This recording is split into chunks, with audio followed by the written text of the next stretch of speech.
Chegamos ao capítulo 5 do livro de Atos, onde nós vamos relembrar aquele episódio de Ananias e Safira, né? Vamos ver juntos como é que foi essa história, porque nem todos conhecem ou nem todos lembram, não é mesmo?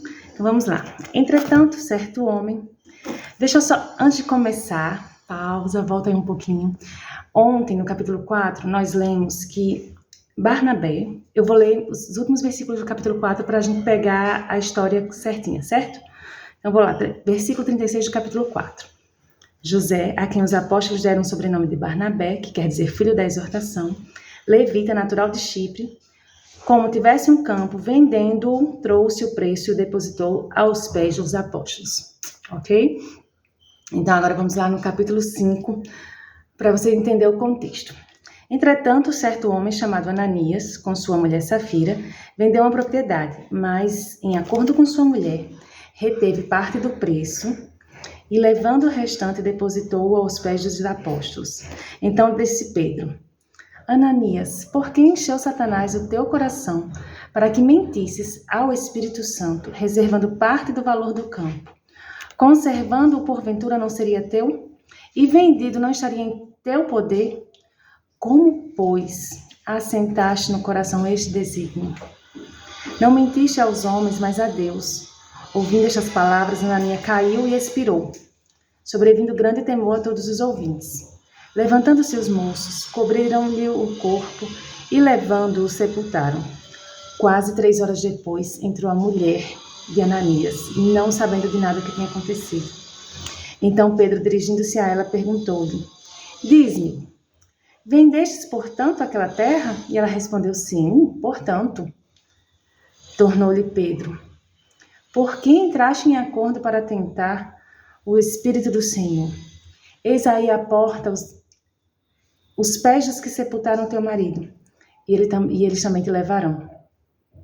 No mesmo instante caiu ela aos pés de Pedro e expirou. Entrando os moços, acharam-na morta e, levando-a, sepultaram-na junto do marido.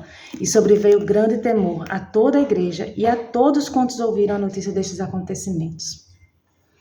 Muitos sinais e prodígios eram feitos entre o povo pelas mãos dos apóstolos, e costumavam todos reunir-se de comum acordo no pórtico de Salomão.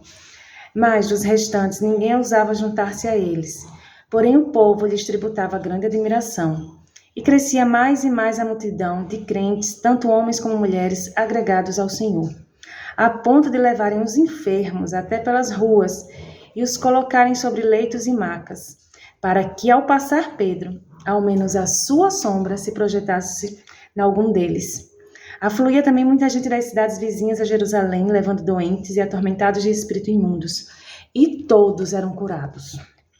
Levantando-se, porém, o sumo sacerdote e todos os que estavam com ele, isto é, a seita dos saduceus, tomaram-se de inveja, prenderam os apóstolos e os recolheram à prisão pública.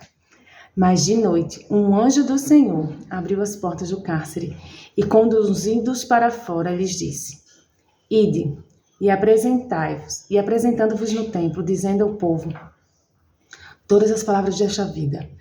Tendo ouvido isto, logo ao romper do dia, entraram no templo e ensinavam.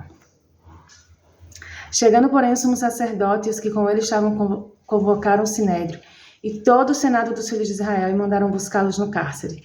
Mas os guardas, indo, não os acharam no cárcere, e tendo voltado, relataram, dizendo: Achamos o cárcere fechado, com toda a segurança, e as sentinelas nos seus postos, junto às portas, mas abrindo-as a ninguém encontramos dentro. Quando o capitão do templo e os principais sacerdotes ouviram estas informações, ficaram perplexos a respeito deles e do que viria a ser isto. Neste inteirinho, alguém chegou e lhes comunicou: Eis que os homens que recolhestes no cárcere estão no templo ensinando o povo. Nisto, indo o capitão e os guardas, os trouxeram sem violência, porque temiam ser apedrejados pelo povo. Trouxeram-nos, apresentando-os ao sinédrio, e o sumo sacerdote interrogou-os, dizendo: Expressamente vos ordenamos que não ensinasseis nesse nome. Contudo, encheste Jerusalém da vossa doutrina, e quereis lançar sobre nós o sangue desse homem. Então Pedro e os demais apóstolos afirmaram: Antes importa obedecer a Deus do que aos homens. O Deus de nossos pais ressuscitou a Jesus, a quem vós matastes, pendurando-o no madeiro. Deus, porém, com a sua destra, o exaltou a príncipe e salvador, a fim de conceder a Israel o arrependimento e remissão de pecados. Ora, nós somos testemunhas desses fatos, e bem assim o Espírito Santo que Deus outorgou aos que lhe obedecem. Eles, porém, ouvindo, se enfureceram e queriam matá-los.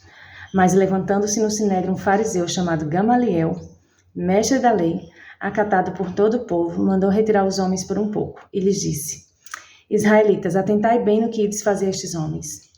Porque antes desses dias se levantou Teudas, insinuando ser alguma coisa, ao qual se agregaram cerca de 400 homens, mas ele foi morto. E todos quantos lhe prestavam obediência se dispersaram e deram em nada. Depois desse, levantou Judas o Galileu. Nos dias do recenseamento levou muitos consigo. Também este pereceu e todos quantos lhe obedeciam foram dispersos. Agora vos digo, dai de mão a estes homens, deixai-os, porque se este conselho ou esta obra vem de homens, perecerá. Mas se é de Deus, não podereis destruí-los, para que não sejais, porventura, achados lutando contra Deus. E concordaram com ele. Chamando os apóstolos, açoitaram-nos e ordenando-lhes que não falassem em nome de Jesus, os soltaram. E eles se retiraram do sinédrio, regozijando-se por terem sido considerados dignos de sofrer afrontas por esse nome. E todos os dias, no templo e de casa em casa, não cessavam de ensinar e de pregar Jesus, o Cristo. Amém? A primeira das várias vezes em que os crentes são chamados de discípulos foi em Atos. Paulo não usa esse termo para identificar cristãos. Nessa organização inicial da Igreja do Novo Testamento, 2 ministérios estão listados. O ministério da palavra e oração e o ministério de satisfazer as necessidades físicas do povo, tal como servir à mesa. O verbo grego é o diakonel, que é servir, do qual deriva a palavra diácono. E o respectivo substantivo é traduzido por distribuição, por ministério. O ofício de diácono, que pode ter tido seu começo aqui, é descrito em 1 Timóteo, capítulo 3, versículo 8, do 8 ao 13. Isso aí já é para o capítulo 6, que vai começando a instituição dos diáconos. Mas, voltando aqui para o 5, que os açoitaram, no versículo 40, os apóstolos receberam a tradicional quarentena de açoites menos 1. Só para poder levaram 39 açoites, para não completar 40. E eles, em vez de olhar e murmurar e reclamar, porque estava sofrendo, porque estava fazendo a obra de Deus, porque estava proclamando a obra de Deus, no versículo 41, eles se retiraram do sinédrio, regozijando-se por terem sido considerados dignos de sofrer afrontas por esse nome. Foram os primeiros a sofrer afrontas por proclamar o nome de Jesus. E não porque eles estavam proclamando a si mesmo, eles não estavam levantando o seu próprio ministério, eles estavam pregando a verdade. E muitas vezes hoje a gente vê briguinhas entre irmãos na internet, pelo mundo afora, por um estar ferindo o orgulho do outro. Isso não é sofrer por Jesus, isso não é afronta por Jesus. Mas aqui nós lemos no versículo 40, 41, 42, verdadeiramente, homens de Deus sendo afrontados por pregar a palavra. E eles se regozijaram por serem dignos de sofrer afrontas pelo nome de Jesus. E é isso, capítulo 5. No capítulo 6 a gente vai ver a instituição dos diáconos, né? Como eu comecei já a dar um spoilerzinho. A gente vai ver Estevão perante o Sinédrio. Então tem muita coisa boa ainda nesse livro. E eu agradeço a sua companhia e até o capítulo 6.